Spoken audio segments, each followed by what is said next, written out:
Basically, for a shell, what we're going to need is a solid object that is, of course, 3D in design. So you can easily, if you have this command toolbar up here, you can go to Home.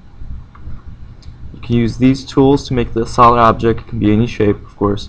We're going to do a few different ones. We're going to do a box, cylinder, and a cone, because you can't really shell a sphere without seeing it. If you don't have this, that's fine. What you can do is also go up here to Draw, Modeling, and that gives you the same options. So let's go ahead and do a box. There's no specific size I'm looking for. Any size will do. You can see that I drew a box. Now now it wants a height. It's even asking you here height. You can type it in, or you can just guesstimate, I guess, to see if that is a correct size. Then we're going to do a little 3D rotate by holding Shift and the scroll button, and just rotate around. See if it's actually 3D. It is. What we want to do before we go on is we want to make it a conceptual view or a shaded view. To do this, what you will have to do is go to View, Visual Styles, Conceptual.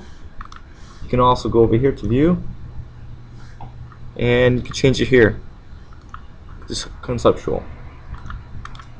So once we have that, what we want to do is use the shell command.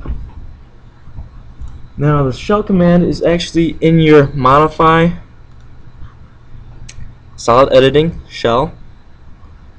It's also in your Home, Modify, oops, guess that's not the one. Solid Shell right here. So those are two, or you can even type it in if you want. So what you gotta do next is click on the shell command.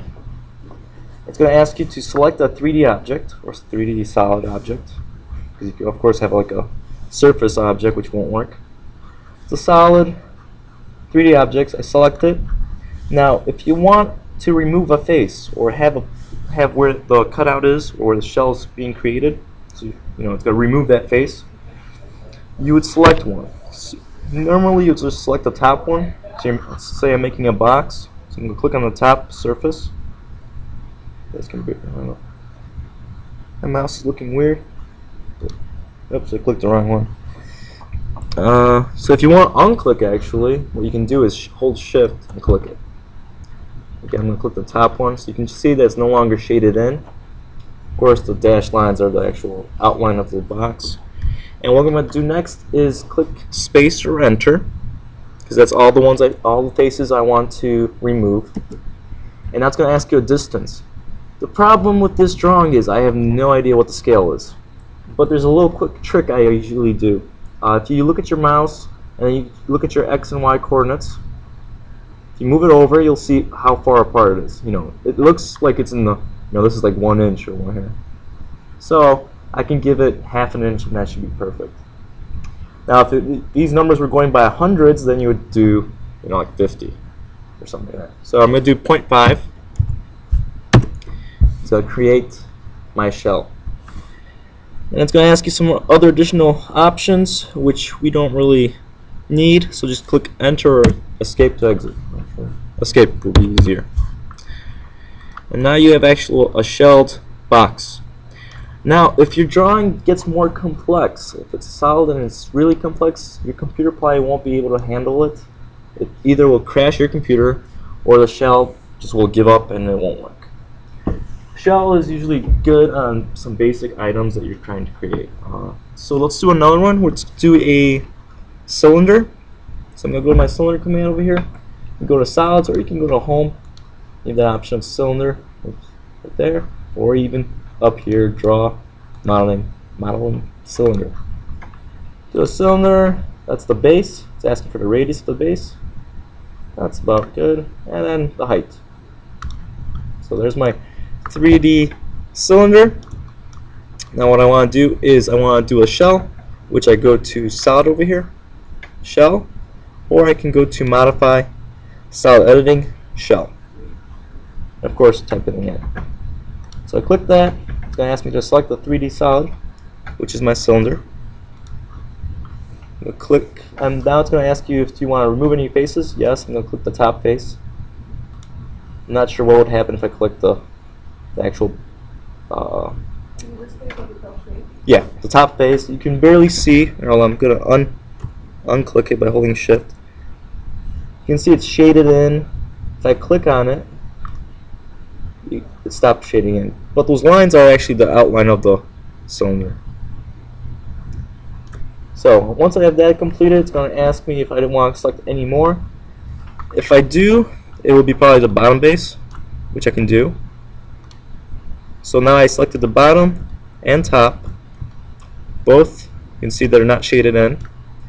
And I'm going to type in enter because that's all I want to choose. It's going to ask me the distance I want, the thickness pretty much of the shell. And I'm going to put 0.5 since I know that worked perfectly before. So now you can see it's shelled, except it's shelled both sides, so it's an open through cylinder.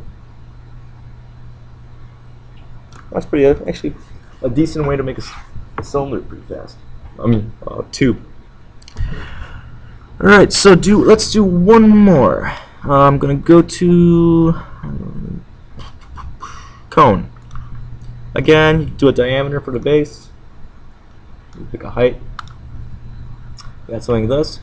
Now I'm gonna rotate it around so I can see the bottom because that's the face I'm gonna remove. So I'm gonna go to my shell command. Oops, modify. So shell. Select the object. Remove face. Which face? The bottom.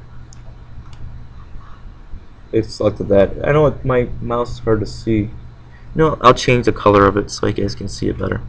But I'm gonna click enter because that's all the faces I want, and the distance is 0.5. Makes a nice empty cone inside.